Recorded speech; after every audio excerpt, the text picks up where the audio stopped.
আমাদেরকে বেয়াদবি করার সুযোগ দিবেন না। আমরা বেয়াদবি করতে চাই না, আমরা বেয়াদব না। এই আন্দোলন এটা আর কাকরাইল পয়েন্টে সীমাবদ্ধ থাকবে না। এটা কোথায় যাবে সেটা আমরা জানি না, এর দায়িত্ব আমরা নেব না। আমাদের রক্তের উপরে প্রতিষ্ঠিত যে সরকার আমাদের যদি চোখ রাঙিয়ে কথা বলে, আমাদের হুমকি দুমকি দেয়, আমাদের উপর যদি যে কোনো রকমের যদি স্টিম রুলার চালানোর প্রচেষ্টা করে, তাহলে আমরা সেটাকে রুখে দেব। এবং এই আন্দোলন এটা আর কাকরাইল পয়েন্টে সীমাবদ্ধ থাকবে না। এটা কোথায় যাবে সেটা আমরা জানি না, এর দায়িত্ব আমরা নেব না।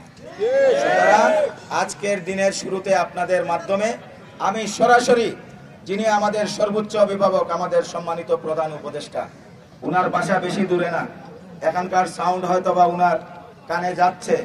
আমি অনুরোধ করছি, স্যার আপনি আমাদের সবার মুরব্বী, আপনার সন্তানদের এই দুর্দশা, আপনি তো নোবেল বিজয়ী নাকি শান্তিতে, তো নোবেল বিজয়ী হলে অন্ততপক্ষে আপনি আপনার অভিভাবকের জায়গা থেকে ভূমিকাটুকু পালন করেন। আমাদেরকে বেয়াদবি করার সুযোগ দিবেন না। আমরা বেয়াদবি করতে চাই না, আমরা বেয়াদব না। আমাদের দাবি অত্যন্ত যৌক্তিক দাবি, আমাদের জীবন মরণের সাথে জড়িত দাবি। সুতরাং আমাদের দাবি মানতে হবে, আমাদের শেষ কথা। এবং সেই দাবি আদায়ের ব্যাপারে সুস্পষ্ট সরকারের ঘোষণা ছাড়া এখান থেকে আমরা এক চুল পরিমাণ পিছপা হব না। এতে যদি আমাদের কারো কোনো ক্ষতি হয়, সেই ক্ষতি আমরা সবাই মেনে নিতে প্রস্তুত আছি। আমার যদি কোনো ধরনের কোনো সমস্যা হয়, আমাকে যদি সরকারি কোনো এজেন্সির লোক তুলে নিয়ে যায়, এই আন্দোলন যেন থেমে না যায়। প্রত্যেকে কিন্তু সেখানে ছুটে আসবে।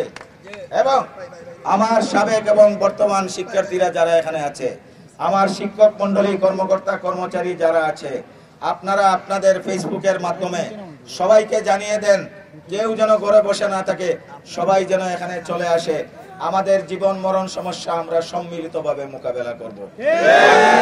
আমি সেখানে না থাকলে আমার পরবর্তী যিনি আছে সেই রোটেশনও আমি করে রাখবো ইনশাআল্লাহ। সে ধারাবাহিকভাবে নেতৃত্ব দিয়ে যাবে, আন্দোলন থামবে না।